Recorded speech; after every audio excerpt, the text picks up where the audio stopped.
The Adventures of Sherlock Holmes. Chapter 3. A Case of Identity. "My dear fellow," said Sherlock Holmes as we sat on either side of the fire in his lodgings at Baker Street, "life is infinitely stranger than anything which the mind of man could invent. We would not dare to conceive the things which are really mere commonplaces of existence. If we could fly out of that window hand in hand, hover over this great city, gently remove the roofs, and peep in at the queer things which are going on, the strange coincidences, the plannings, the cross-purposes, the wonderful chains of events, working through generations, and leading to the most outré results, it would make all fiction with its conventionalities and foreseen conclusions most stale and unprofitable. And yet I am not convinced of it," I answered. "The cases which come to light in the papers are, as a rule, bald enough and vulgar enough. We have in our police reports realism pushed to its extreme limits, and yet the result is, it must be confessed, neither fascinating nor artistic. A certain selection and discretion must be used in producing a realistic effect," remarked Holmes. "This is wanting in the police report, where more stress is laid, perhaps, upon the platitudes of the magistrate than upon the details, which to an observer contain the vital essence of the whole matter. Depend upon it, there is nothing so unnatural as the commonplace." I smiled and shook my head. "I can quite understand your thinking so," I said. "Of course, in your position of unofficial advisor and helper to everybody who is absolutely puzzled, throughout 3 continents, you are brought in contact with all that is strange and bizarre. But here," I picked up the morning paper from the ground, "let us put it to a practical test.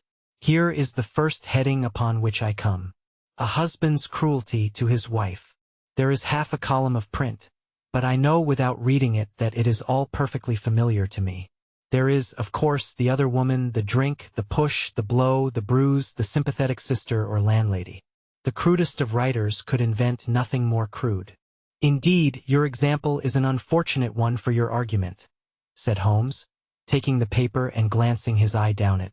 "This is the Dundas separation case, and, as it happens, I was engaged in clearing up some small points in connection with it. The husband was a teetotaler, there was no other woman, and the conduct complained of was that he had drifted into the habit of winding up every meal by taking out his false teeth and hurling them at his wife, which, you will allow, is not an action likely to occur to the imagination of the average storyteller. Take a pinch of snuff, doctor, and acknowledge that I have scored over you in your example." He held out his snuff-box of old gold, with a great amethyst in the center of the lid. Its splendor was in such contrast to his homely ways and simple life that I could not help commenting upon it. "Ah," said he, "I forgot that I had not seen you for some weeks. It is a little souvenir from the King of Bohemia in return for my assistance in the case of the Irene Adler papers." "And the ring?" I asked, glancing at a remarkable brilliant which sparkled upon his finger.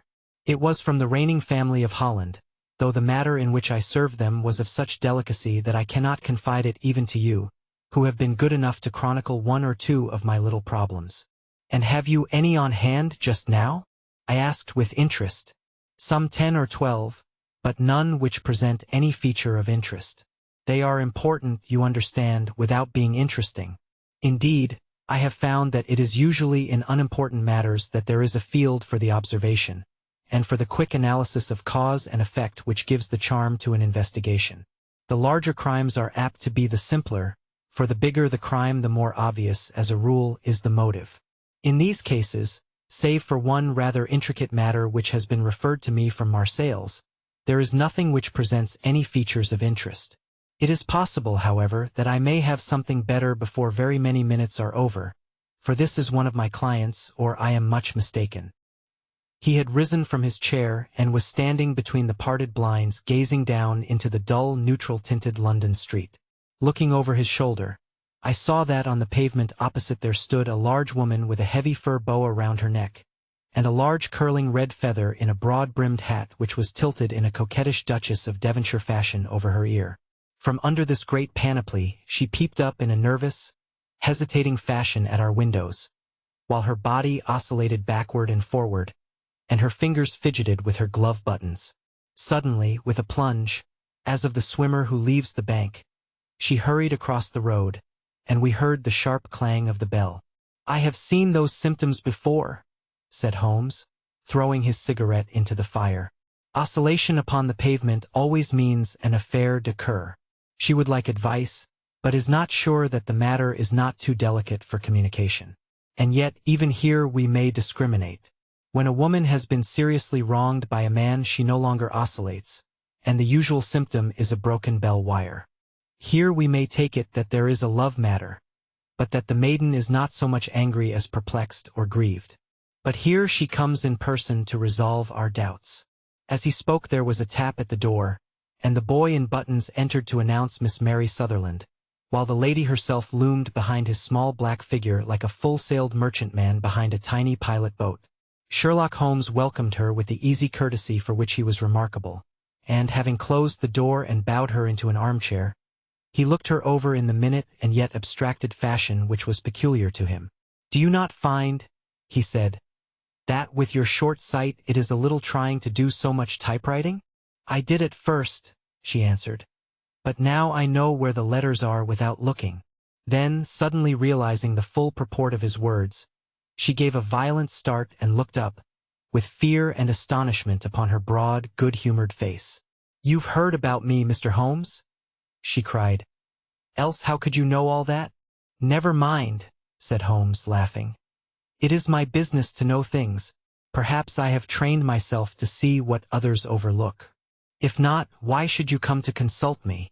I came to you, sir, because I heard of you from Mrs. Etheridge, whose husband you found so easy when the police and everyone had given him up for dead. Oh, Mr. Holmes, I wish you would do as much for me. I'm not rich, but still I have 100 a year in my own right, besides the little that I make by the machine, and I would give it all to know what has become of Mr. Hosmer Angel." "Why did you come away to consult me in such a hurry?" asked Sherlock Holmes, with his fingertips together and his eyes to the ceiling. Again a startled look came over the somewhat vacuous face of Miss Mary Sutherland. "Yes, I did bang out of the house," she said, "for it made me angry to see the easy way in which Mr. Windibank, that is, my father, took it all. He would not go to the police, and he would not go to you, and so at last, as he would do nothing and kept on saying that there was no harm done, it made me mad, and I just on with my things and came right away to you." "Your father," said Holmes. "Your stepfather, surely, since the name is different." "Yes, my stepfather. I call him father, though it sounds funny, too, for he is only 5 years and 2 months older than myself." "And your mother is alive?" "Oh, yes, mother is alive and well. I wasn't best pleased, Mr. Holmes, when she married again so soon after father's death, and a man who was nearly 15 years younger than herself. Father was a plumber in the Tottenham Court Road, and he left a tidy business behind him, which mother carried on with Mr. Hardy, the foreman. But when Mr. Windibank came he made her sell the business, for he was very superior, being a traveller in wines. They got £4,700 for the goodwill and interest, which wasn't near as much as father could have got if he had been alive. I had expected to see Sherlock Holmes impatient under this rambling and inconsequential narrative, but, on the contrary, he had listened with the greatest concentration of attention. "Your own little income?" he asked. "Does it come out of the business?" "Oh no, sir. It is quite separate and was left me by my Uncle Ned in Auckland. It is in New Zealand stock, paying 4.5%. £2,500 was the amount, but I can only touch the interest." "You interest me extremely," said Holmes, "and since you draw so large a sum as 100 a year, with what you earn into the bargain, you no doubt travel a little and indulge yourself in every way. I believe that a single lady can get on very nicely upon an income of about £60. I could do with much less than that, Mr. Holmes, but you understand that as long as I live at home I don't wish to be a burden to them, and so they have the use of the money just while I am staying with them. Of course, that is only just for the time. Mr. Windibank draws my interest every quarter and pays it over to mother, and I find that I can do pretty well with what I earn at typewriting. It brings me 2d. a sheet, and I can often do from 15 to 20 sheets in a day." "You have made your position very clear to me," said Holmes. "This is my friend, Dr. Watson, before whom you can speak as freely as before myself.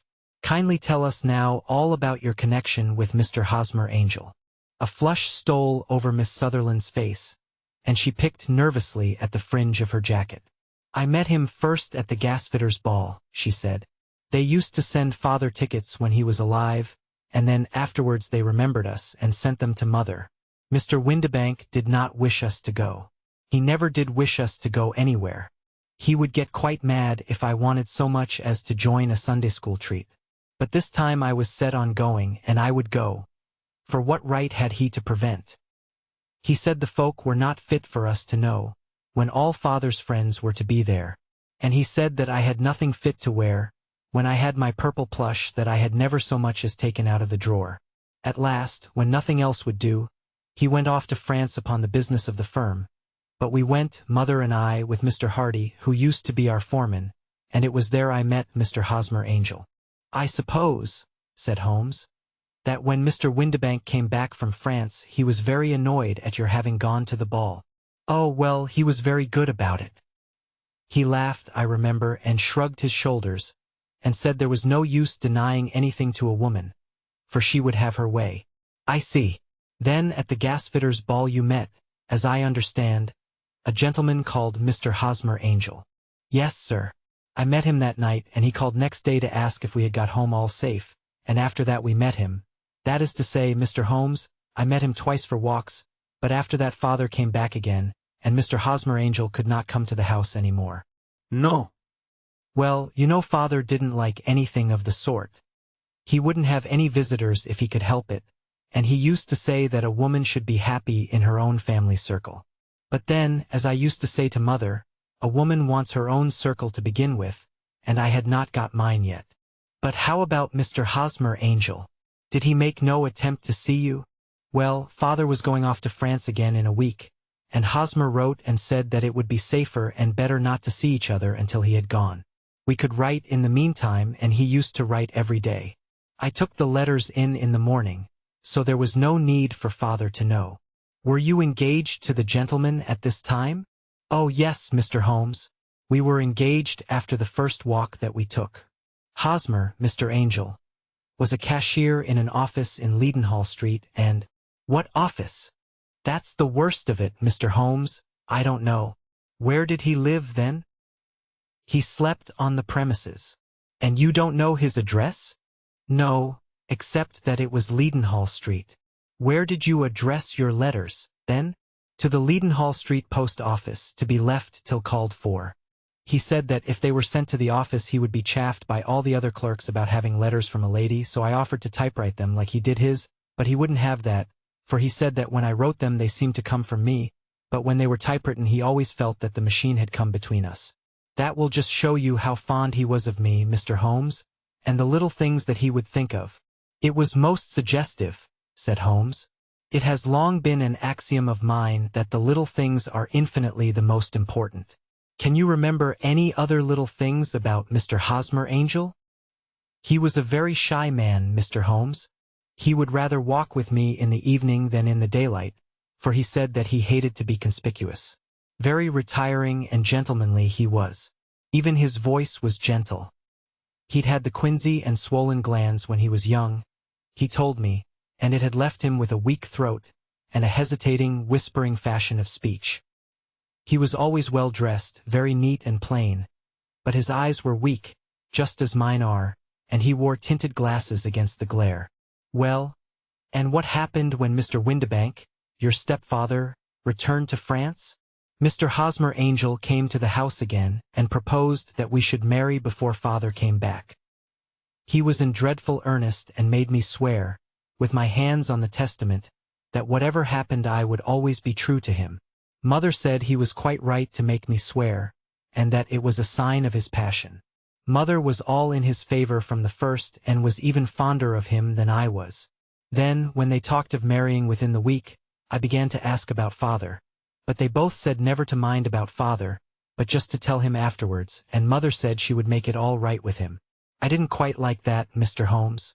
It seemed funny that I should ask his leave, as he was only a few years older than me, but I didn't want to do anything on the sly, so I wrote to father at Bordeaux, where the company has its French offices, but the letter came back to me on the very morning of the wedding. It missed him, then? Yes, sir. For he had started to England just before it arrived. Ah, that was unfortunate. Your wedding was arranged, then, For the Friday. Was it to be in church? Yes, sir, but very quietly. It was to be at St. Saviour's, near King's Cross, and we were to have breakfast afterwards at the St. Pancras Hotel. Hosmer came for us in a hansom, but as there were two of us he put us both into it and stepped himself into a four-wheeler, which happened to be the only other cab in the street. We got to the church first, and when the four-wheeler drove up we waited for him to step out. But he never did, and when the cabman got down from the box and looked there was no one there. The cabman said that he could not imagine what had become of him, for he had seen him get in with his own eyes. That was last Friday, Mr. Holmes, and I have never seen or heard anything since then to throw any light upon what became of him. It seems to me that you have been very shamefully treated, said Holmes. Oh, no, sir. He was too good and kind to leave me so. Why, all the morning he was saying to me that whatever happened, I was to be true, and that even if something quite unforeseen occurred to separate us, I was always to remember that I was pledged to him, and that he would claim his pledge sooner or later. It seems strange talk for a wedding morning, but what has happened since gives a meaning to it. Most certainly it does. Your own opinion is, then, that some unforeseen catastrophe has occurred to him. Yes, sir. I believe that he foresaw some danger, or else he would not have talked so. And then I think that what he foresaw happened. But you have no notion as to what it could have been? None. One more question. How did your mother take the matter? She was angry, and said that I was never to speak of the matter again. And your father? Did you tell him? Yes. And he seemed to think with me that something had happened, and that I should hear of Hosmer again. As he said, what interest could anyone have in bringing me to the doors of the church, and then leaving me? Now, if he had borrowed my money, or if he had married me and got my money settled on him, there might be some reason, but Hosmer was very independent about money and never would look at a shilling of mine. And yet, what could have happened? And why could he not write? Oh, it drives me half mad to think of it, and I can't sleep a wink at night. She pulled a little handkerchief out of her muff and began to sob heavily into it. I shall glance into the case for you, said Holmes, rising, and I have no doubt that we shall reach some definite result. Let the weight of the matter rest upon me now, and do not let your mind dwell upon it further. Above all, try to let Mr. Hosmer Angel vanish from your memory, as he has done from your life. Then you don't think I'll see him again? I fear not. Then what has happened to him? You will leave that question in my hands. I should like an accurate description of him and any letters of his which you can spare. I advertised for him in last Saturday's Chronicle, said she. Here is the slip and here are 4 letters from him. Thank you. And your address? Number 31 Leon Place, Camberwell. Mr. Angel's address you never had, I understand. Where is your father's place of business? He travels for Westhouse and Marbank, the great claret importers of Fenchurch Street. Thank you. You have made your statement very clearly. You will leave the papers here, and remember the advice which I have given you. Let the whole incident be a sealed book, and do not allow it to affect your life. You are very kind, Mr. Holmes, but I cannot do that. I shall be true to Hosmer. He shall find me ready when he comes back. For all the preposterous hat and the vacuous face, there was something noble in the simple faith of our visitor which compelled our respect. She laid her little bundle of papers upon the table and went her way, with a promise to come again whenever she might be summoned. Sherlock Holmes sat silent for a few minutes with his fingertips still pressed together, his legs stretched out in front of him, and his gaze directed upward to the ceiling. Then he took down from the rack the old and oily clay pipe, which was to him as a counselor, and having lit it, he leaned back in his chair, with the thick blue cloud wreaths spinning up from him, and a look of infinite languor in his face. Quite an interesting study, that maiden, he observed. I found her more interesting than her little problem, which, by the way, is rather a trite one. You will find parallel cases if you consult my index in Andover in '77, and there was something of the sort at The Hague last year. Old as is the idea, however, there were 1 or 2 details which were new to me. But the maiden herself was most instructive. You appeared to read a good deal upon her which was quite invisible to me, I remarked. Not invisible but unnoticed, Watson. You did not know where to look, and so you missed all that was important. I can never bring you to realize the importance of sleeves, the suggestiveness of thumbnails, or the great issues that may hang from a bootlace. Now, what did you gather from that woman's appearance? Describe it. Well, she had a slate-colored, broad-brimmed straw hat, with a feather of a brickish red. Her jacket was black, with black beads sewn upon it, and a fringe of little black jet ornaments. Her dress was brown, rather darker than coffee color, with a little purple plush at the neck and sleeves. Her gloves were grayish and were worn through at the right forefinger. Her boots I didn't observe.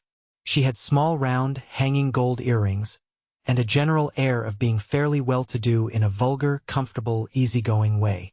Sherlock Holmes clapped his hands softly together and chuckled. "'Pon my word, Watson, you are coming along wonderfully. You have really done very well indeed. It is true that you have missed everything of importance, but you have hit upon the method, and you have a quick eye for color. Never trust to general impressions, my boy, but concentrate yourself upon details. My first glance is always at a woman's sleeve. In a man it is perhaps better first to take the knee of the trouser. As you observe, this woman had plush upon her sleeves, which is a most useful material for showing traces. The double line a little above the wrist, where the typewriter presses against the table, was beautifully defined. The sewing machine of the hand type leaves a similar mark, but only on the left arm, and on the side of it farthest from the thumb, instead of being right across the broadest part, as this was. I then glanced at her face, and, observing the dint of a pince-nez at either side of her nose, I ventured a remark upon short sight and typewriting, which seemed to surprise her. It surprised me. But surely it was obvious. I was then much surprised and interested on glancing down to observe that, though the boots which she was wearing were not unlike each other, they were really odd ones, the one having a slightly decorated toe cap and the other a plain one. One was buttoned only in the 2 lower buttons out of 5, and the other at the 1st, 3rd, and 5th. Now, when you see that a young lady, otherwise neatly dressed, has come away from home with odd boots, half-buttoned, it is no great deduction to say that she came away in a hurry. And what else? I asked, keenly interested, as I always was, by my friend's incisive reasoning. I noted, in passing, that she had written a note before leaving home but after being fully dressed. You observed that her right glove was torn at the forefinger, but you did not apparently see that both glove and finger were stained with violet ink. She had written in a hurry and dipped her pen too deep. It must have been this morning, or the mark would not remain clear upon the finger. All this is amusing, though rather elementary, but I must go back to business, Watson. Would you mind reading me the advertised description of Mr. Hosmer Angel? I held the little printed slip to the light. Missing, it said, on the morning of the 14th, a gentleman named Hosmer Angel, about 5 feet 7 in height, strongly built, sallow complexion, black hair, a little bald in the center, bushy, black side whiskers and mustache, tinted glasses, slight infirmity of speech, was dressed, when last seen, in black frock coat faced with silk, black waistcoat, gold Albert chain, and gray Harris tweed trousers, with brown gaiters over elastic-sided boots, known to have been employed in an office in Leadenhall Street. Anybody Bringine et C. That will do, said Holmes. As to the letters, he continued, glancing over them, they are very commonplace, absolutely no clue in them to Mr. Angel, save that he quotes Balzac once. There is one remarkable point, however, which will no doubt strike you. They are typewritten, I remarked. Not only that, but the signature is typewritten. Look at the neat little Hosmer Angel at the bottom. There is a date, you see, but no superscription except Leadenhall Street, which is rather vague. The point about the signature is very suggestive, in fact, we may call it conclusive. Of what? My dear fellow, is it possible you do not see how strongly it bears upon the case? I cannot say that I do unless it were that he wished to be able to deny his signature if an action for breach of promise were instituted. No, that was not the point. However, I shall write 2 letters which should settle the matter. One is to a firm in the city, the other is to the young lady's stepfather, Mr. Windibank, asking him whether he could meet us here at 6 o'clock tomorrow evening. It is just as well that we should do business with the male relatives. And now, doctor, we can do nothing until the answers to those letters come. So we may put our little problem upon the shelf for the interim. I had had so many reasons to believe in my friend's subtle powers of reasoning and extraordinary energy in action that I felt that he must have some solid grounds for the assured and easy demeanor with which he treated the singular mystery which he had been called upon to fathom. Once only had I known him to fail, in the case of the King of Bohemia and of the Irene Adler photograph. But when I looked back to the weird business of the sign of 4, and the extraordinary circumstances connected with the study in scarlet, I felt that it would be a strange tangle indeed which he could not unravel. I left him then, still puffing at his black clay pipe, with the conviction that when I came again on the next evening I would find that he held in his hands all the clues which would lead up to the identity of the disappearing bridegroom of Miss Mary Sutherland. A professional case of great gravity was engaging my own attention at the time, and the whole of next day I was busy at the bedside of the sufferer. It was not until close upon 6 o'clock that I found myself free and was able to spring into a hansom and drive to Baker Street, half afraid that I might be too late to assist at the denouement of the little mystery. I found Sherlock Holmes alone, however, half asleep, with his long, thin form curled up in the recesses of his armchair.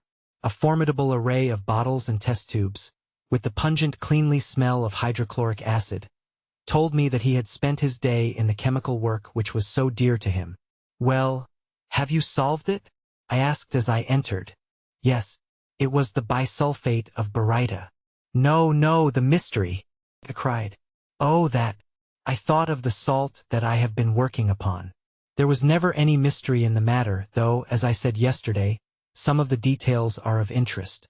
The only drawback is that there is no law, I fear, that can touch the scoundrel.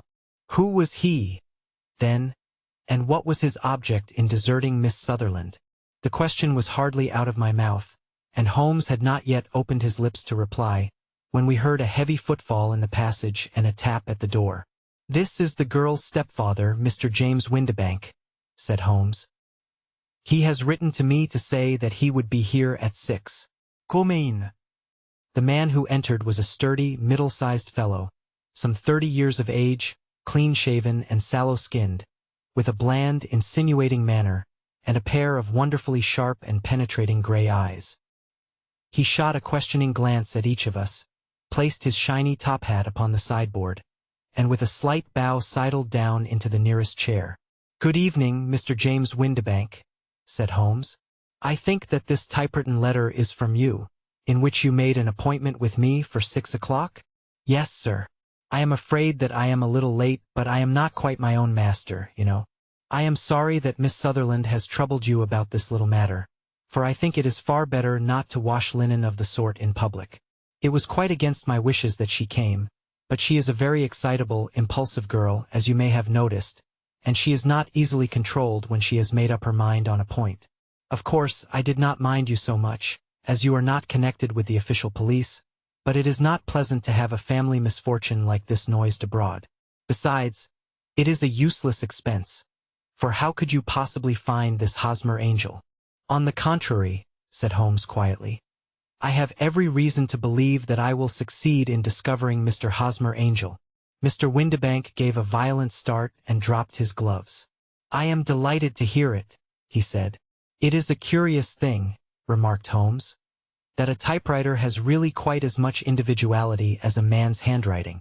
Unless they are quite new, no two of them write exactly alike. Some letters get more worn than others, and some wear only on one side. Now, you remark in this note of yours, Mr. Windibank, that in every case there is some little slurring over of the E, and a slight defect in the tail of the R. There are 14 other characteristics, but those are the more obvious. We do all our correspondence with this machine at the office, and no doubt it is a little worn," our visitor answered, glancing keenly at Holmes with his bright little eyes. "And now I will show you what is really a very interesting study, Mr. Windibank," Holmes continued. "I think of writing another little monograph some of these days on the typewriter and its relation to crime. It is a subject to which I have devoted some little attention. I have here 4 letters which purport to come from the missing man. They are all typewritten. In each case, not only are the E's slurred and the R's tailless, but you will observe, if you care to use my magnifying lens, that the 14 other characteristics to which I have alluded are there as well. Mr. Windibank sprang out of his chair and picked up his hat. I cannot waste time over this sort of fantastic talk, Mr. Holmes, he said. If you can catch the man, catch him, and let me know when you have done it. Certainly, said Holmes, stepping over and turning the key in the door. I let you know then that I have caught him. What? Where? Shouted Mr. Windibank, turning white to his lips and glancing about him like a rat in a trap. Oh, it won't do, really it won't, said Holmes suavely. There is no possible getting out of it, Mr. Windibank. It is quite too transparent, and it was a very bad compliment when you said that it was impossible for me to solve so simple a question. That's right. Sit down and let us talk it over. Our visitor collapsed into a chair, with a ghastly face and a glitter of moisture on his brow. It's not actionable, he stammered. I am very much afraid that it is not. But between ourselves, Windibank, it was as cruel and selfish and heartless a trick in a petty way as ever came before me. Now, let me just run over the course of events, and you will contradict me if I go wrong. The man sat huddled up in his chair, with his head sunk upon his breast, like one who is utterly crushed. Holmes stuck his feet up on the corner of the mantelpiece and, leaning back with his hands in his pockets, began talking, rather to himself as it seemed, than to us. The man married a woman very much older than himself for her money, said he, and he enjoyed the use of the money of the daughter as long as she lived with them. It was a considerable sum for people in their position, and the loss of it would have made a serious difference. It was worth an effort to preserve it. The daughter was of a good, amiable disposition, but affectionate and warm-hearted in her ways, so that it was evident that with her fair personal advantages, and her little income, she would not be allowed to remain single long. Now her marriage would mean, of course, the loss of 100 a year, so what does her stepfather do to prevent it? He takes the obvious course of keeping her at home and forbidding her to seek the company of people of her own age. But soon he found that that would not answer forever. She became restive, insisted upon her rights, and finally announced her positive intention of going to a certain ball. What does her clever stepfather do then? He conceives an idea more creditable to his head than to his heart. With the connivance and assistance of his wife he disguised himself, covered those keen eyes with tinted glasses, masked the face with a mustache and a pair of bushy whiskers, sunk that clear voice into an insinuating whisper, and doubly secure on account of the girl's short sight, he appears as Mr. Hosmer Angel, and keeps off other lovers by making love himself. It was only a joke at first, groaned our visitor. We never thought that she would have been so carried away. Very likely not. However that may be, the young lady was very decidedly carried away, and having quite made up her mind that her stepfather was in France, the suspicion of treachery never for an instant entered her mind. She was flattered by the gentleman's attentions, and the effect was increased by the loudly expressed admiration of her mother. Then Mr. Angel began to call, for it was obvious that the matter should be pushed as far as it would go if a real effect were to be produced. There were meetings, and an engagement, which would finally secure the girl's affections from turning towards anyone else. But the deception could not be kept up forever. These pretended journeys to France were rather cumbrous. The thing to do was clearly to bring the business to an end in such a dramatic manner that it would leave a permanent impression upon the young lady's mind and prevent her from looking upon any other suitor for some time to come. Hence those vows of fidelity exacted upon a testament, and hence also the allusions to a possibility of something happening on the very morning of the wedding. James Windibank wished Miss Sutherland to be so bound to Hosmer Angel, and so uncertain as to his fate, that for 10 years to come, at any rate, she would not listen to another man. As far as the church door he brought her, and then, as he could go no farther, he conveniently vanished away by the old trick of stepping in at one door of a four-wheeler and out at the other. I think that was the chain of events, Mr. Windibank. Our visitor had recovered something of his assurance while Holmes had been talking, and he rose from his chair now with a cold sneer upon his pale face. It may be so, or it may not, Mr. Holmes, said he. But if you are so very sharp you ought to be sharp enough to know that it is you who are breaking the law now, and not me. I have done nothing actionable from the first, but as long as you keep that door locked you lay yourself open to an action for assault and illegal constraint. The law cannot, as you say, touch you, said Holmes, unlocking and throwing open the door. "Yet there never was a man who deserved punishment more. If the young lady has a brother or a friend, he ought to lay a whip across your shoulders. By Jove!" he continued, flushing up at the sight of the bitter sneer upon the man's face. "It is not part of my duties to my client, but here's a hunting crop handy, and I think I shall just treat myself to—" He took 2 swift steps to the whip, but before he could grasp it there was a wild clatter of steps upon the stairs, the heavy hall door banged, and from the window we could see Mr. James Windibank running at the top of his speed down the road. "There's a cold-blooded scoundrel," said Holmes, laughing, as he threw himself down into his chair once more. "That fellow will rise from crime to crime until he does something very bad, and ends on a gallows. The case has, in some respects, been not entirely devoid of interest." "I cannot now entirely see all the steps of your reasoning," I remarked. "Well, of course it was obvious from the first that this Mr. Hosmer Angel must have some strong object for his curious conduct. And it was equally clear that the only man who really profited by the incident, as far as we could see, was the stepfather. Then the fact that the 2 men were never together, but that the one always appeared when the other was away, was suggestive. So were the tinted spectacles and the curious voice, which both hinted at a disguise, as did the bushy whiskers. My suspicions were all confirmed by his peculiar action in typewriting his signature, which, of course, inferred that his handwriting was so familiar to her that she would recognize even the smallest sample of it. You see, all these isolated facts, together with many minor ones, all pointed in the same direction. And how did you verify them? Having once spotted my man, it was easy to get corroboration. I knew the firm for which this man worked. Having taken the printed description, I eliminated everything from it which could be the result of a disguise. The whiskers, the glasses, the voice, and I sent it to the firm, with a request that they would inform me whether it answered to the description of any of their travelers. I had already noticed the peculiarities of the typewriter, and I wrote to the man himself at his business address asking him if he would come here. As I expected, his reply was typewritten and revealed the same trivial but characteristic defects. The same post brought me a letter from Westhouse and Marbank of Fenchurch Street, to say that the description tallied in every respect with that of their employee, James Windibank. Voilà tout. And Miss Sutherland? If I tell her, she will not believe me. You may remember the old Persian saying, "There is danger for him who taketh the tiger cub, and danger also for whoso snatches a delusion from a woman." There is as much sense in Hafiz as in Horace, and as much knowledge of the world.